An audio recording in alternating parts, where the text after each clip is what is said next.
So we are group three and we are covering South Africa. My name is Rachel Beard. My name is Hunter Lingar. My name is Michael Aguilar. And my name is Andre Sandoval.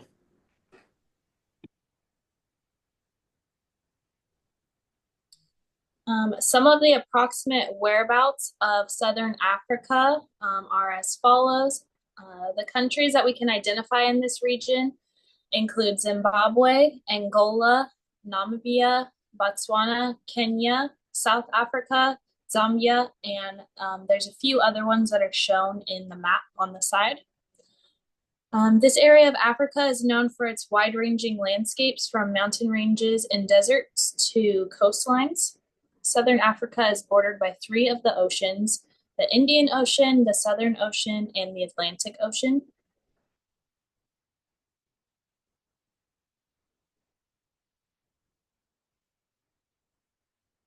The nations and major capitals in this region. The nation of Southern Africa that is to be considered the most developed is South Africa, and it actually has three different capitals.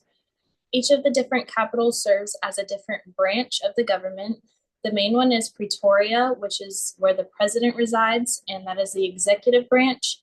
Another one is Cape Town, which is legislative, and Bloemfontein, which is judicial. Another one of the capitals in this area is Harare, and it is considered to be a cultural hub of Zimbabwe, as it is home to an abundance of museums and galleries that exhibit the culture of this country. And then one of the other capitals is Windhoek. And something interesting about this area is it is known as the melting pot of cultures, but it actually has a very strong German influence in its community. And then Gaborone, another capital, is well known for its ecological landforms and different wildlife that inhabits it. There's actually a couple wildlife reserves located here called the Moko Lodi Nature Reserve and the Gaborone Game Reserve. And then there's a myriad of landforms that can be found throughout the regions of Southern Africa, from deserts and plateaus and mountain ranges to rivers and coasts. The most significant landform that covers a majority of the Southern Africa are plateaus. Most of the plateaus are located in Zimbabwe and Botswana. And then two of the well-known mountain ranges are the Cedarburg and Drakensberg Mountains, and this is where Southern Africa's highest peak is located.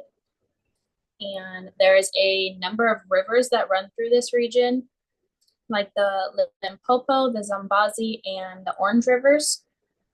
One of the oldest known deserts can also be found here, the Namib, and it is known for its red-colored dunes. And you can also find different coastlines that run across this region and run along the Indian and Atlantic Oceans. These areas are mostly flat, and the land is very lush and fruitful.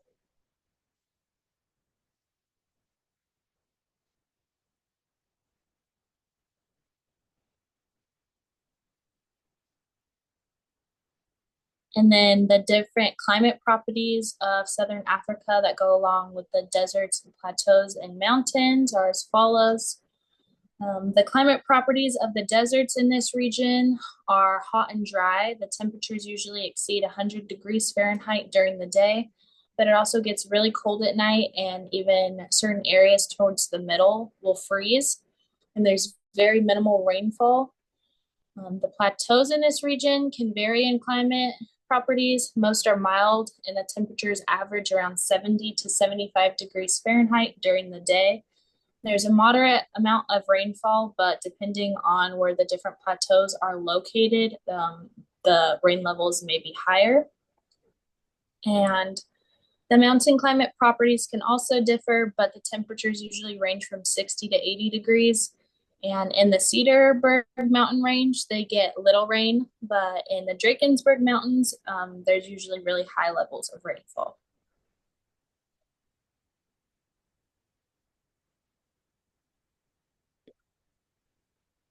Approximate population size of the region. According to a study in February 2025, the population of Southern Africa was approximately 73 million people. This population accounts for 0.9% of the world's entire population. This population contains many different ethnic groups regarding South Africans, like Black South Africans, White South Africans, Indian and Asian South Africans, and people of Khoi and San descent. The land home to these people is approximately 5.9 million square kilometers in southern Africa.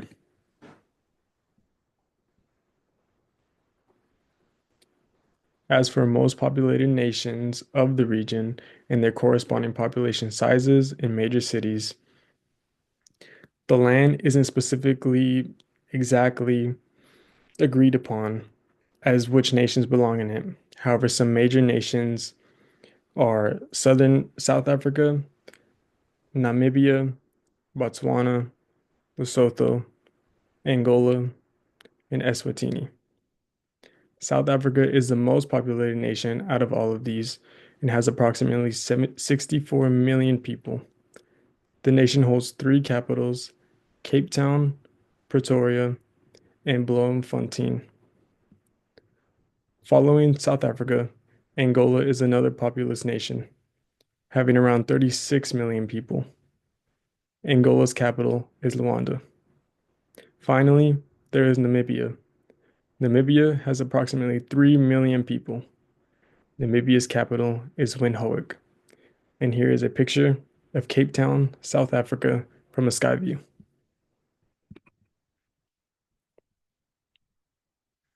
Some major civilizations and history about the region.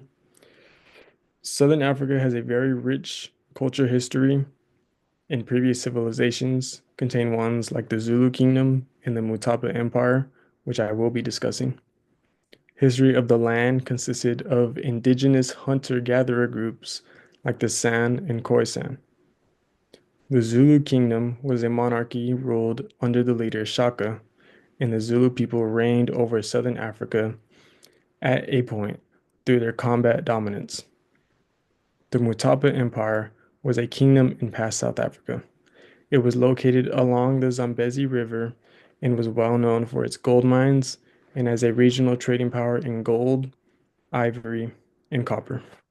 Here's a picture of some Zulu people defending themselves against British forces. To continue on with Andre's last slide, Angola was colonized by Portugal and became an independent state in 1975. Namibia was colonized by Germany, then given to South Africa until 1996 when an organization called SWAPO, South West Africa's People Organization, started a guerrilla war, and Namibia was under supervision by the UN. In the 1980s, a war of independence was fought, and by 1990 they had their independence. South Africa had two main indigenous groups before colonization. The Xhosa and the Zulu were all across the area that is now South Africa. They fought for land and power when the Dutch came between 1880 and 1902. The British and Dutch did gain power, and bringing with them they brought segregation and apartheid, which was not started to be dismantled until the 1990s. In fact, only by 1999, the first African president was elected, who was Nelson Mandela. There are 12 main languages in South Africa. The four most spoken are English, isiZulu, isiXhosa, and Afrikaans. If you look to the right, there is a graph of the percentages approximately of the language spoken and which ones are the most popular. South Africa mainly practices Christianity. However, they do also practice Islam, Hinduism, African traditional religions, Judaism, and some others. In South Africa, apartheid influenced the cultures very heavily due to the The country is still working through dismantling these ideas. The folklore from South Africa tends to emphasize community and sharing through stories with animals. Music in South Africa was tied closely to protest of apartheid and has many popular genres, including South African jazz, marabi, and traditional instrument music. Some of the traditional instruments include ramkey guitar and the marimba. South Africa is well known for ballet as well as several different kinds of traditional dances, including Nlama, Umsintsato, Soto, Suki, and the gumboot dance. If you are interested in looking into these, I provided resources where you can watch students performing both the marimba and the gumboot dance for you guys to explore. Politics in South Africa.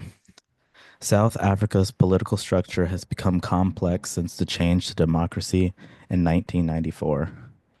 Similar to the United States, their government consists of three branches: the executive branch, which is the president, the legislative branch, which includes the National Assembly and the National Council of Provinces, and the judiciary branch, which consists of different courts, and these courts make sure that laws are followed fairly. For organizations and political parties, there are many political parties in South Africa, each with different ideas and support levels. There's the African National Congress, the Democratic Alliance, the Economic Freedom Fighters, and a few more. Some issues include political corruption and socio-economic inequality.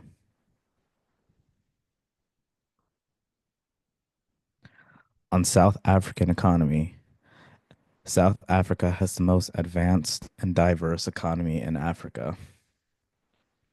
The economy relies on services like banking, real estate, trade, and communications, which make up about 73% of its GDP. South Africa is one of the top producers of minerals like platinum, vanadium, chromium, and some others. One thing that should be noted is that South Africa is also connected to BRICS. On level of development, South Africa is seen as the most developed economy in Africa, with many modern cities. This is Botswana in the picture displayed below. These cities have well-built roads and reliable communication systems. However, this rapid urban growth has led to noticeable differences between modern cities and less developed regions, meaning that not all of South Africa is economically stable. For economic development issues, South Africa is still recovering from COVID-19 pandemic. There's also political unrest, natural disasters, an unstable electricity supply, low productivity, and financial problems due to falling commodity prices.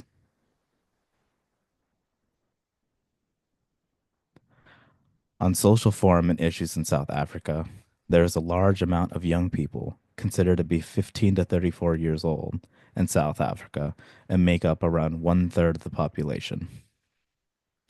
Also, there is a mix of traditional and modern social structures. This includes young people living in households without an employed adult. Educational patterns show gradual improvement with slightly higher school attendance and an increase in higher education enrollment. But despite the slight increase, there are still many who don't complete high school. The lack of education limits job opportunities, increasing youth unemployment, and a rising number of young people are not working, studying, or training. Without jobs, many people experience food insecurity. If you look at the picture to the right, it's actually near Laudium, which is southwest of Pretoria, which is where the president lives.